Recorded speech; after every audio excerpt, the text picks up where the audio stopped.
Hello, everyone. Welcome back to the Hot Seat. I am your host, Brock Vieira, here for Team MBS Media. And today have a special guest. But before we introduce him, I'm going to talk about our topic for today. And our topic for today is the New England Patriots. Now, as the New England Patriots begin the 2023 season, there's a lot of questions revolving the team. Obviously, what does the future of the Patriots look like in terms of for how long Bill Belichick is going to be there, what the post-Bill Belichick world looks like, so on and so forth. For some people, they seem like there's a quarterback controversy between Mac Jones and Bailey Zappi. I'll bring my guests on to tell you why that clearly isn't the case. And the Patriots are kind of going through a transition period. There's a lot of players that have left the team in the recent years, especially last year. A lot of players that are aging out, and how the Patriots replace them is going to be the key thing for the future of both Bill Belichick and the franchise. Now, without further ado, I'm going to bring this guy on. This guy is absolutely fantastic when it comes to everything football, but especially the New England Patriots. He also covers the San Diego Padres as well for all our baseball fans out there. This gentleman I met through Bill Carroll, another guy here at Team MBS Media, through our show. What was it called actually? Now, of course, it's gonna slip my mind, but something football. Of course, it's a football show. Basically, we got together every week. We debated about that week's football games, and this guy won majority of the episodes because of how knowledgeable he is. This guy has been to the New England Patriots training camp. He went to the game last night. He's surrounded the team. He produces incredible work. Check out his articles at Team MBS Media. Without further ado, here is Steve Atkinson. Steve, how are you doing today? I'm pretty good. How are you? I'm excited to be here. Thank you for having me on talking Patriots football. Yes, absolutely. So, obviously, as I mentioned, we're going to be talking New England Patriots, and we're going to talk about the game last night against Houston. We're going to talk about the outlook for the 2023 season, but the real thing I want to talk about is the X's and O's to kick this off. Now, obviously, the Patriots had Matt Patricia as the offense coordinator last year. Anyone who's ever read any piece of your work knows how much you hated that and how much of a bad idea it actually was. This year, they're going with an offensive guy again, a guy that was in the Patriots system for a long time, Bill O'Brien, before he went to Penn State, had to stop with the Houston Texans and then also the Alabama Crimson Tide. He brings an offense at Alabama that statistically was successful but failed in the big moments when the stars were on the field. Now he's crafting his offense back to NFL standards around an Alabama quarterback and Mac Jones. What is your insight into this offense? How is it going to look, and do you think it's going to be effective? I think it's going to look a lot better, obviously, than last season with the dumpster fire it was with Matt Patricia and Joe Judge running that crap show. Bill O'Brien brings a RPO scheme that we saw a little bit last night, actually, with Bailey Zappi. And he also brings those quick passes. And I think that with the wretched offensive line there now that they have, especially if you saw it last night, you have Riley Reef and Cole Strange, Trent Brown. We don't know. He had a weight clause. He had to be down to 375 even last season. So that offensive line is very scary. So I think Bill O'Brien, what he's going to bring is a functional offense. And I've seen that going to the practices. It is more functional. It is more dynamic.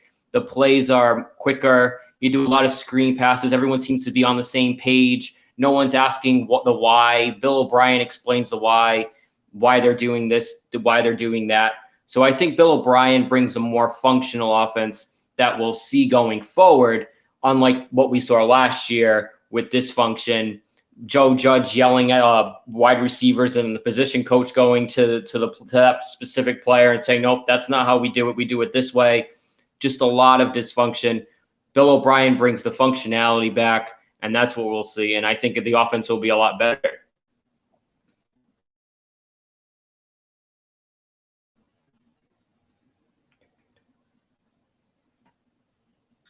And of course, I mute myself. now, Bill O'Brien is a guy that brings, as you mentioned, a tremendous amount of experience to this Patriots organization. He's coached various quarterbacks at various levels to tremendous success. Obviously, recently Bryce Young, Deshaun Watson was his quarterback when he was in Houston, and he made Christian Hackenberg look like a top 40 pick when he was coming out of Penn State, just to show the kind of work this guy does. Now, one major thing is going to be this running game. Now, when he was at Alabama, he was criticized for his lack of success in the run game. Yeah, they didn't have a necessarily star back, but Brian Robinson Jr. is no joke, as he's shown with the Washington Commanders last season. You guys have an absolute stud out of the University of Oklahoma and Ramondre Stevenson. outside the lateral against the Raiders last year, he had a perfect season. And to be fair, Jacoby Myers was the one that threw it away. What will Ramondre Stevenson look like in this offense? I think he'll be a stud, in my opinion. I think he will be your running back one. I don't think the Patriots will get an Ezekiel Elliott or a Dalvin Cook or anybody like that. They're not going to pay somebody more than their running back one. They're not going to pay a Dalvin Cook more money than Ramondre Stevenson, who's going to be a running back one, and Dalvin Cook would be running back two, or Ezekiel Elliott will be running back two. I think Ramondre Stevenson is a great running back. We saw that last year too in the rookie year. He really came in. He literally was Damian Harris and then him, right, last season. And he just did his job, did his thing. And I think he'll really do well. I know they did this run blocking scheme last year that maybe you can give it some insight on. I know they did this run blocking scheme that didn't work last year. I don't know if they're going to try that this year, but I think they're going to do a new running game package with Bill O'Brien. And they also have Pierre Strong, and they have J.J. Taylor. Who knows if they're going to make the team for your running back two, because they really don't have a running back two. They only have pretty much a running back one. They don't have like a James White kind of type right now. I guess you could say Pierre Strong or J.J. Taylor. J.J. Taylor did okay last night. But like I said, I think to answer your question, I think Stevenson's going to be really solid for this offense. Absolutely. And, these two guys are growing up together, Mac Jones and Ramondre Stevenson, and they are the two guys in the backfield of a very young offense outside of the offensive line, at portions of it. Like Riley Reef and Trent Brown are two old vets, but the wide receiver core is very young. Tight end core has made some changes, to say the least, and they got some of the young running backs. So young players on offense need a strong defense in order for the team to be successful. And in the last 3 to 4 years, the Patriots have lost big name after big name after big name. Stephon Gilmore, J.C. Jackson, the McCourty twins, Donta Hightower. You can even go back to Chandler Jones as well if you want to talk about outside rusher. What does this defense look like this year, and how confident are you that they can be successful in 2023? I think the defense is pretty solid, to be honest with you. I think Christian Gonzalez, the first-round draft pick, he's already looking like a stud. Kyle Duggar, he's already had like 3 picks this training camp. He picked off Mac Jones twice and Bailey Zappi once. I think that this defense, even without Devin McCourty, you don't have that leadership anymore. You don't have that voice.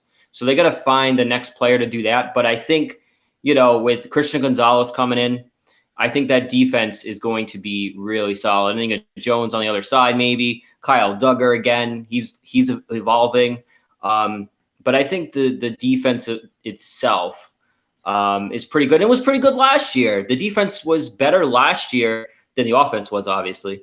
But the defense overall, as a whole, I think with Gerard Mayo and Steve Belichick running it, and I think Brian Belichick too. So, they have the players to have a good defense. And Bill Belichick loves defense. He kind of pays the defensive guys more than the offensive guys. He's a defensive minded player. Mac Jones will tell you that. So yeah, I think the defense is pretty solid. I wouldn't worry too much about it because like I said, the one question I do have though is cornerback Jack Jones. And, he's on those gun charges from bringing the guns in the airport at Logan. When his hearing date is in August 15th, I think it's next week. He was a stud last year in his rookie season. He was great. But how is this case? Now, if there's a trial date set for after the season, does he stay on the team? And it's kind of like normally Belichick will say, well, this is a distraction. We're not going to keep him. We're going to, let him go. But because they need Jack Jones pretty much, they're probably going to keep him. They're going to keep him. And you don't have a Brady anymore to bail you out. So it's probably going to be a Jack Jones and Christian Gonzalez, Jonathan Jones, something like that. But it'll be interesting to see if Jack Jones makes this team. Yeah, you're absolutely right. And one of the things you highlighted is that there has been a culture change in this post Brady era. I completely agree with you. I remember watching the Patriots acquisition or roster transition wire, or whatever you want to call it. They're either picking up the guy that screwed up or they're kicking the guy out that did screw up. And there was no exception. That was the Patriot way. In this post Brady era, I guess this new Patriot way, they've evolved in a lot of ways. We saw that big free agency spend a couple years ago. We've seen them take a quarterback in the first round, something that I don't think we've seen since Drew Bledsoe went back in the day. You guys have made a tremendous amount of changes to your roster, have put in an infusion of youth, and your draft strategy has been very interesting. A couple players I want to highlight. I want to get your thoughts on them on one, what you think about them moving forward, and also what you thought about their performance in today's or yesterday's preseason game. Is one Tyquan Thornton. He had a beautiful catch. Um, and that was kind of the big play for him. What are your thoughts on Tyquan Thornton? My thoughts on Tyquan Thornton: he's been absent, especially during the preseason, and I don't know if his job is safe. I really don't. He had a nice one-handed grab, and Bill Belichick said before the game, the players that played yesterday are the players that didn't get the first team reps with the practice during practice.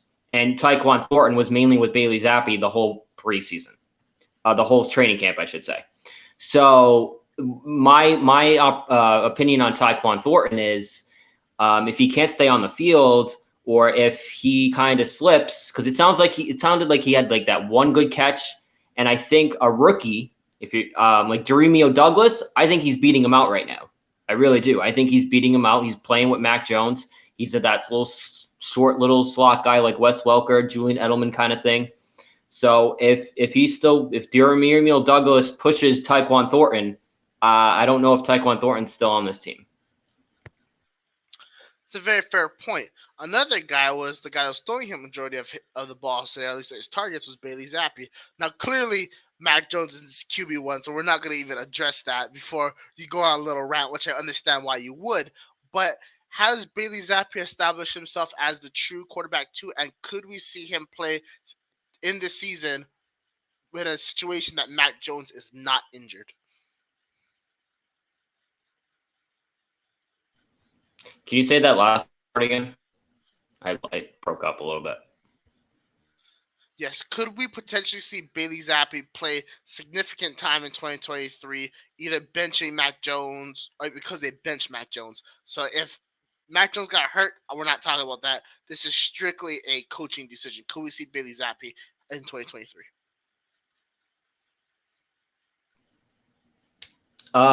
In my opinion, I'm going to say no, mainly because that decision would come from Robert Kraft, and Robert Kraft hired Bill O'Brien, like I said. Past articles, Robert Kraft hired Bill O'Brien to fix Mac Jones. He's come out and literally said that, not to help Bailey Zappi.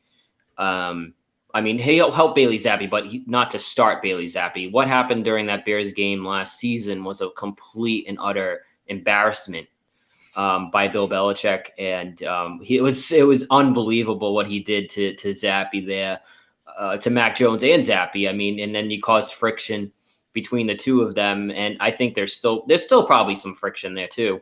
But with Zappi, yeah, I don't see him start. I don't see him playing all. I don't see Mac Jones getting benched this year.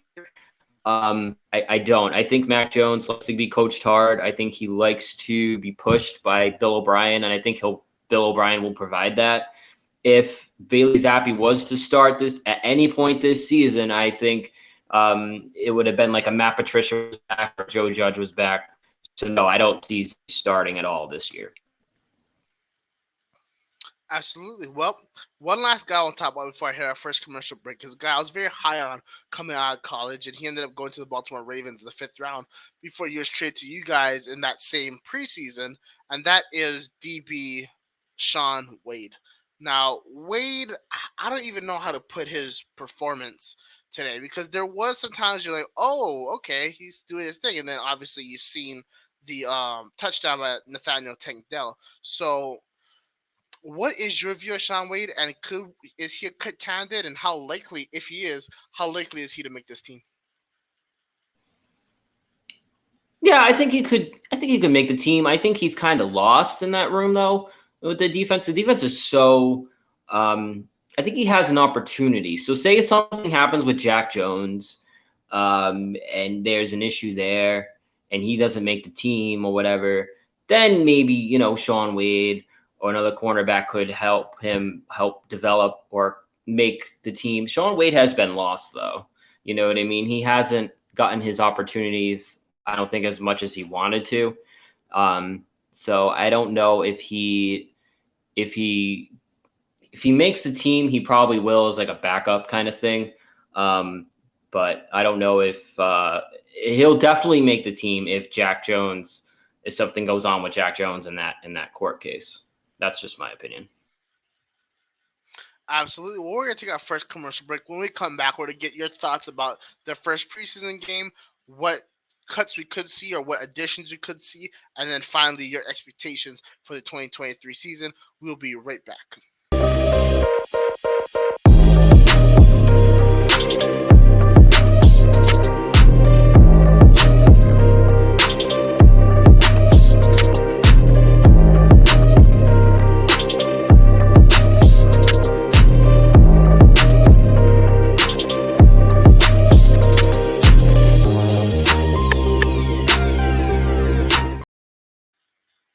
We are back here with the hot seat, sponsored and powered by Team MBS Media. Team MBS Media, that's who I'm about. That's what Steve's about. That's what we're all about. Team MBS Media, we're always bringing you guys great content, great commentary, unbiased opinions, and just how we feel. We're not governed by anybody.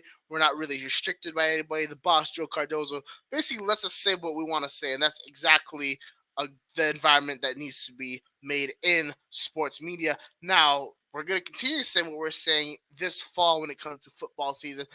We're going to have two live shows, one that I'm a part of, which is the last word. It's going to be me and Jeff Barnes. We're going to be breaking down everything that happened that day on previous Saturday in college football. We're going to talk about the great games of the week, what happened, why teams won, why teams didn't, the outlook on the college football playoffs, so on and so forth. And then finally, we have moving the chains. That is also with Jeff Barnes, boss Joe Cardozo.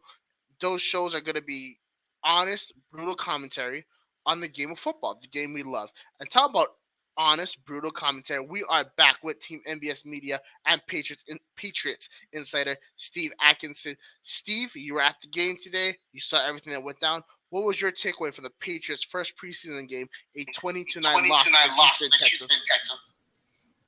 All right, so my takeaway. First off, the Bailey Zappi struggled against with the backup offense. I mean, it was kind of a dumpster fire. The only highlight in the first half was the pass from Bailey Zappi to Tyquan Thornton for a big game. Other than that, it was a lot of like trying to short passes, and Bailey Zappi had no time to.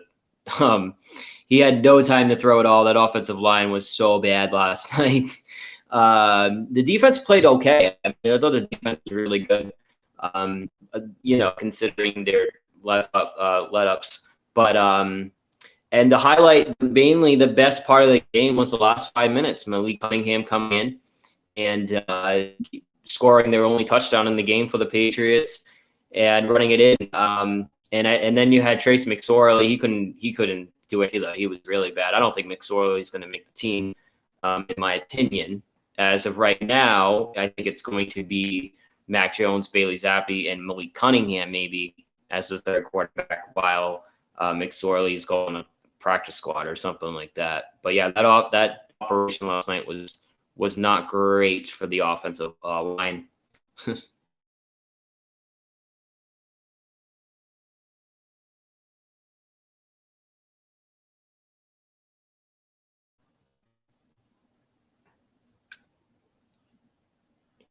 I really got to learn to unmute myself. My goodness. Thank you. I really got to learn to unmute myself. My goodness. So as I was saying so eloquently, last night there were some standout performances on defense for the Patriots, and obviously Houston won 20-9, but Houston also played three NFL caliber starting quarterbacks in that game. C.J. Stroud, obviously their second overall pick, Davis Mills, and then Case Keenum. The Patriots defensively, especially early, was making plays on Stroud. And that's because Stroud's, is a very young guy. But Jalen Mills had the interception that really set the tone, but a guy that really stood out early, in my opinion, was Daniel Ekuale. Now, as a native Hawaiian, I should have pronounced that flawlessly, but I butchered it, and that's because I've been in the mainland for so long. However, Ekuale might be in the mainland long as well. He might be carving himself out a spot in this team. What did you think about Daniel Ekuale's performance? I think he was good, and I also think Keon White was good. I think both of those guys, Koale and Keon White, will probably make this team. I think they have potential to really set the tone. We saw when Keon White was drafted, he had that stoned look on his face, and everyone was like, he's not excited to be with the Patriots, but he is just a competitor, and I think Koale brings something to that defense that they kind of need. They need depth in that in there, and the guy that can get to the quarterback, and especially when you have someone like that and Keon White, bring that young depth in there, can help that defense moving forward. Absolutely, and Keon White, the out of Georgia Tech, was fell below standard for what we had his predictions in the draft. He fell all the way to 46 to the Patriots. He's got a little bit of a chip on his shoulder because he's basically been disrespected by other GMs in the league. Another guy you could say that about, but also other GMs had concerns with his off the field character concerns, was wide receiver Keishon Butte out of LSU. What are your thoughts on Butte, who ended up falling to the sixth round? And do you think there's a legitimate shot Butte could not make this team? Yeah, there could be a shot that he could not make this team. Butte, he played pretty good last night, but I think the star rookie right now is Jeremio Douglas. So I think Douglas right now leads Butte, if I had to say. So I think that, and I don't think Butte has been working with Mac Jones during training camp. I think Butte has been working with Zappy. So, Douglas only saw like 2 snaps last night, whereas Butte saw more snaps. So, meaning that he hasn't practiced enough during training camp. So, yeah, there is a potential shot that Butte may not make this team. I'm kind of hoping he does, just so there's more depth at the receiver position, because you have a lot of veterans on there, but you need to get younger as well. So, hopefully, I'm hoping he does, but there is potential that he does not. Absolutely. And there's a lot of young defensive players on this team that I've kind of taken a liking to. Now, obviously, some of those are for personal reasons for the college careers, but guys like Navy's Diego Fargo and um, San Diego State's Justice Tavai via the way of Hawaii. There's a lot of really young, underrated, some most of them undrafted defenders that I really, really enjoy. Outside of Keon White and Christian Gonzalez, is there a dude that is going to make his name come week one on this roster when it comes to the young guys? Mm, that's a good question. You said other than Christian Gonzalez and Keon White.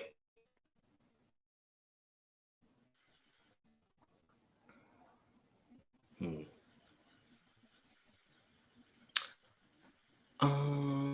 I think the guy Tavai you said. I think he has potential to uh, do something. I think when it comes to the young guys, I think Bill Belichick really emphasizes defense more so than the offensive skill positions. I think he emphasizes that the defense is more important. It's going to win you more games, more so than the offense will. He's on that old school defense wins championships. So Tavai's pretty good. Yeah, I think one of those guys will probably do well. But like I said, Christian Gonzalez, I think he's the stud. He's the stud.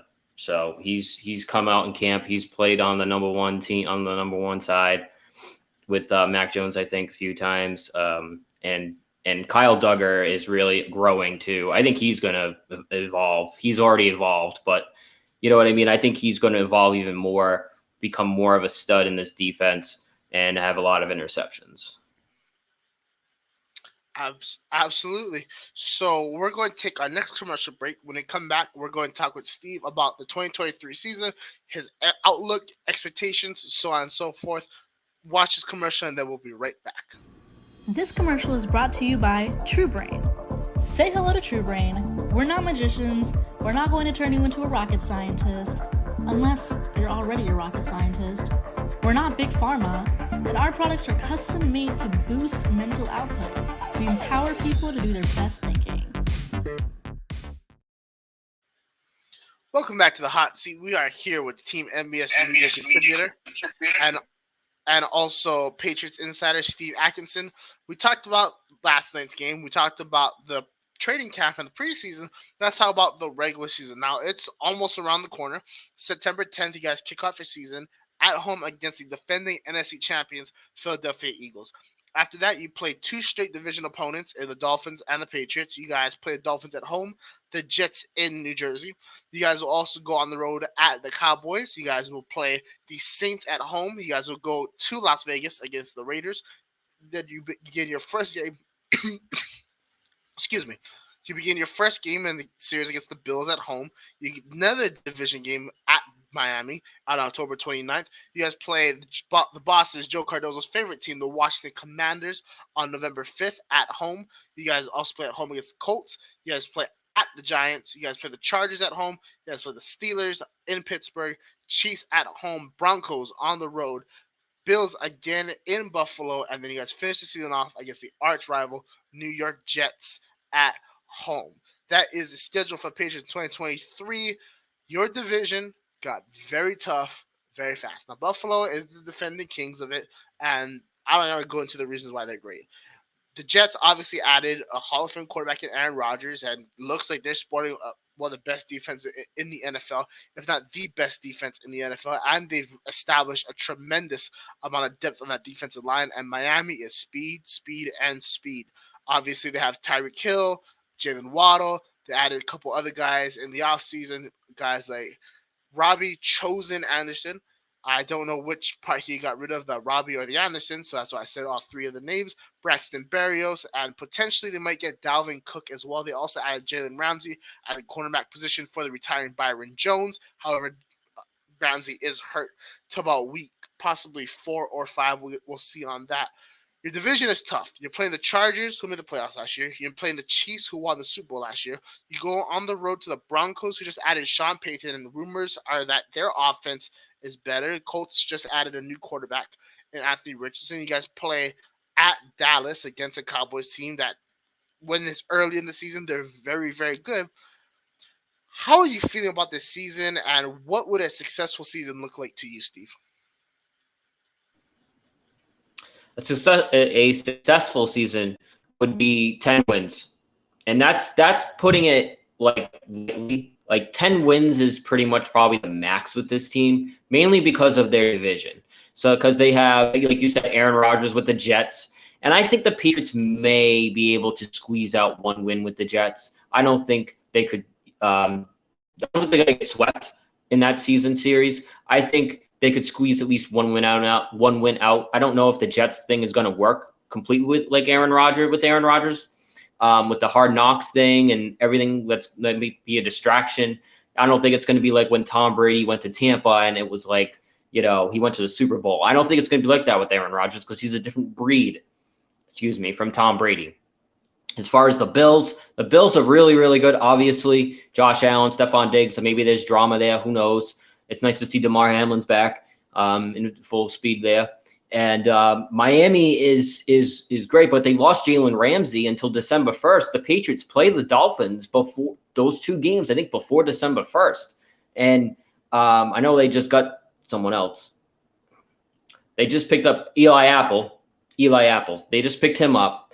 But I think that they could take one win from them too. I know they have issues with the Dolphins in Miami. And then you have, the Commanders. There's some teams that are kind of layups, right? So like they could beat the Saints, they could beat the Commanders, they could beat the Colts in Germany. Maybe they beat Denver too. So there's some wins in there, and then there's some losses in there too, like one of the Jets, one of the Dolphins. Obviously, they're not going to beat Kansas City with Patrick Mahomes. Which that's going to be a great game, that Patrick Mahomes game. So I see this 10-7 and worse 9-8. But with the Bill O'Brien thing, I think it's going to be like 10-7. And here's one thing too to note, that when Mac Jones does the offense in training camp, I noticed after he's done, he walks to Bill O'Brien and he talks to Bill O'Brien. Bailey Zappi goes, and when he's done with his reps, he goes and talks like I think the quarterback coach. So you know who the quarterback is? There is no quarterback competition. I think it's going to be a good season. I think we'll see Mac Jones evolve from this rookie season, and we'll see a little bit better form for him. We'll see him evolve. Like, you'll see maybe that last year doesn't even, you won't even think about last year. You'll just look at his rookie season and this upcoming season. So I say 10-7.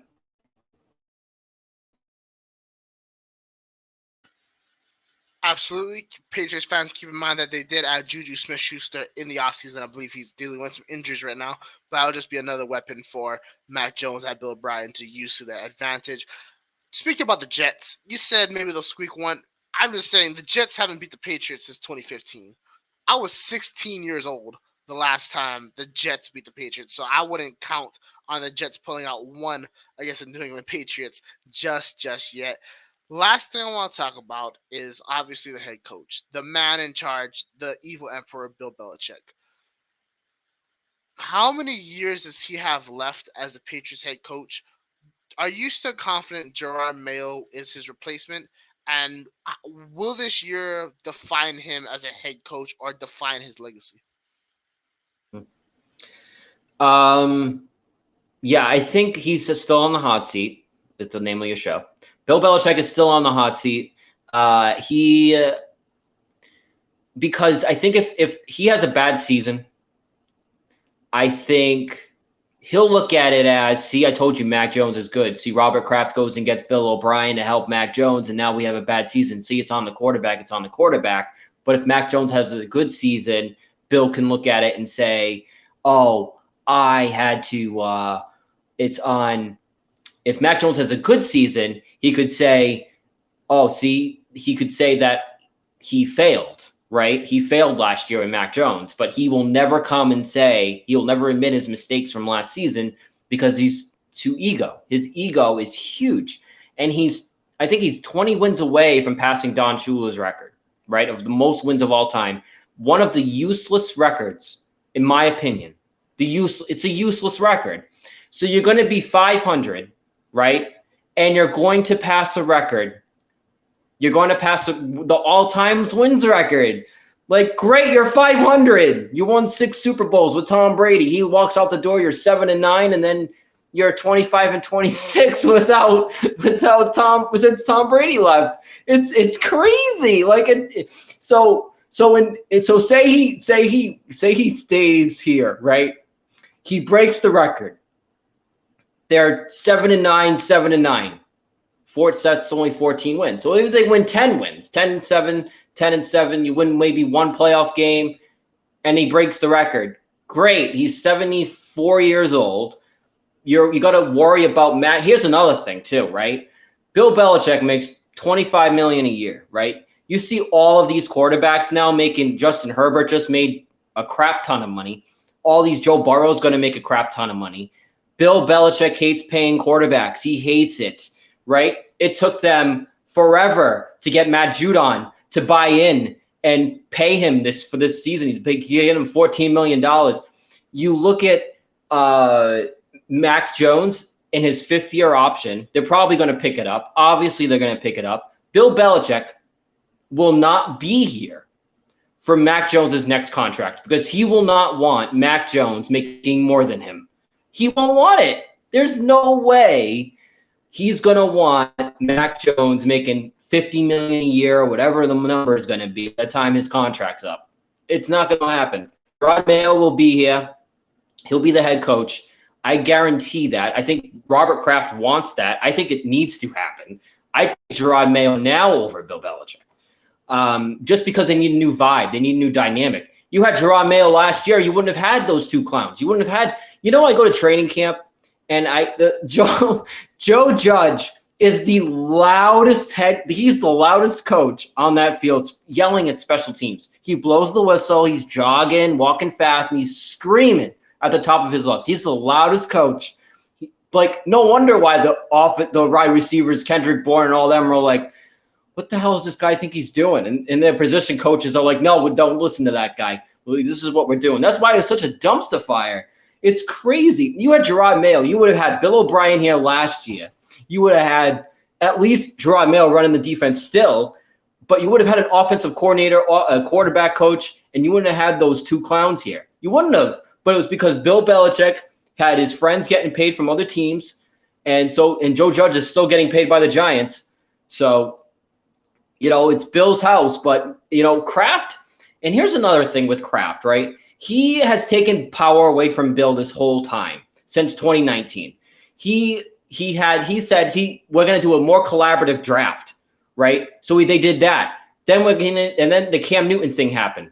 And then he's like, okay, we're going to draft a quarterback in the first round. Kraft drafts Mac Jones.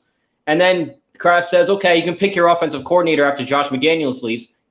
Okay, and then that doesn't work last year. So he goes out and gets Bill O'Brien. So every year, power gets taken away. If things don't go right this year, I think there's a change. And Bill can get the useless record somewhere else, or he retires. That's my opinion. What I just loved about that is that for so long at our great company, Team MBS Media, I have been chastised, insulted, made fun of for my rants, thinking that they're unique and independent, but no. I know what it takes. It has to be a hatred in your heart so powerful from a youthful experience of disappointment that when you reach adulthood and your team continuously and perpetually sucks in a certain way, the hate festers into a word vomit that is so phenomenal that we got to experience what Steve Atkinson just gave us right now. I just want all of us to take a moment and appreciate that and to show that we are not alone in this world in our anger towards our teams. Because no matter what they do, they can't do it right. At least yours drafted Tom Brady. Mine's did not. So it is what it is. Moving on. Could we possibly see Steve Belichick jump Gerard Mayo for the role? A little bit of insider trade, a little bit of in-house play. Could we potentially see that? As a head coach, you mean? Yes. Yes. Good question. If it's up to Robert Kraft, maybe. But if it's up to Jonathan Kraft, I don't know. I think Kraft and Bill have a strong relationship. It's obviously, like I said, with his friends and family. Like, I don't know if Bill Belichick wants Steve Belichick to be a head coach for the Patriots. I don't think Steve Belichick will be a good head coach for the Patriots. I think he'll try and be like his dad, whereas Gerard Mayo would be like himself, right? He played the positions. Like Matt Judon went on the radio a couple years ago at the Super Bowl and said Gerard Mayo holds the meeting, Steve Belichick calls the plays on defense. I mean, do you really want Steve Belichick doing that stupid tongue thing he did at the Tampa game on the sidelines, talking to the team? Like, they all make fun of him. I mean, I don't know. I don't think Steve Belichick's head coach material. I think it's Gerard Mayo's the head coach. So I'm going to change my opinion. No, I don't think Steve Belichick jumps Gerard Mayo because he's Bill's son. I don't think maybe Bill Belichick wants that, but Kraft owns the team. This isn't friends and family. We want Gerard Kraft. Bill, I couldn't believe Kraft put out a statement at the end of last season and said, we're keeping Gerard Mayo and we're getting an offensive coordinator and of an assistant coach for Joe, head coach to Joe Judge. Is that the assistant head coach has to be Gerard Mayo. Gerard Mayo was an offensive coordinator interviews this past offseason. So, no, I don't think Belichick has a shot, or even Brian Belichick has a shot to jump Gerard Mayo. I think Gerard Mayo's the next guy. He's the best guy for the job, and that's just my opinion. A very fair and well thought out opinion by Steve Atkinson. Um, Oh. Steve, would you mind? Me, thank you, sir. Sorry, we're just getting a little bit kickback. Unfortunately, technology is not one of my strong suits. But one of my strong suits is listening to smart people, and that's why I bring them on the show. Steve, you make an excellent point, and everyone who has ever tried to emulate Bill Belichick's style has failed. Josh McDaniels twice now, Matt Patricia, Romeo Crennel. You can even say that a whole bunch of people. And you've seen the guys that were in the Patriot way who did their own thing, guys like Gerard Mayo and has a head coach Brian Dable has success. I think the proof is in the pudding. Josh McDaniels. I know we're not supposed to talk about him because he's with the Raiders and everything, but hypothetically, McDaniels gets fired from the Raiders this offseason. Bill O'Brien is retained as offensive coordinator. Bill Belichick comes back as head coach. Gerard Mayo comes back in his role. Do the Patriots hire Josh McDaniels back? Um, Not if everyone's in their specific roles. I don't think so. I don't think they would do that because Bill O'Brien. I don't know what Josh McDaniels would do if Bill O'Brien was still offensive coordinator and Bill was still the head coach. Gerard Mayo was still in his position. Maybe Josh McDaniels coaches quarterbacks coach. Maybe I don't know. Maybe that's like maybe a downgrade for him. Um, I'm not sure what he would do. Maybe quarterbacks coach. I know him and Mac Jones really hit it off in the rookie season. Um, yeah, I don't. Josh McDaniels to me is more of a head coach at this point, like a head coach slash coordinator. I think he would choose that as a downgrade if he came back here and like just coached quarterbacks, unless he wanted to, help Mac Jones.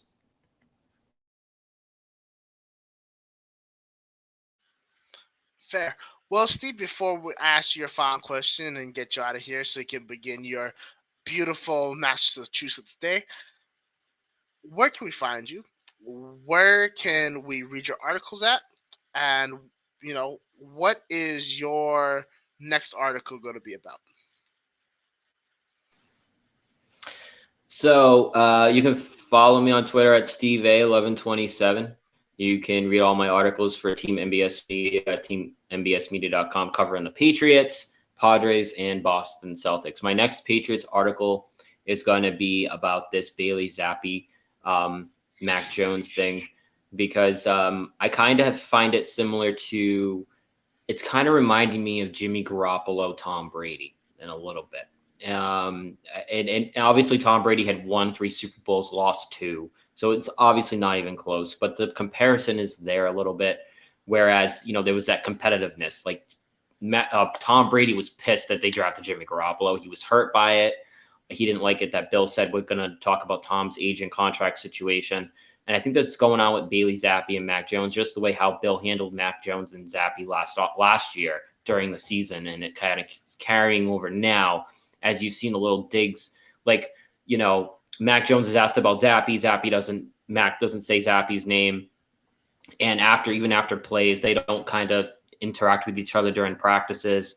So my thing is, I am going to talk about that a little bit, and also a little recap of the preseason game from last night.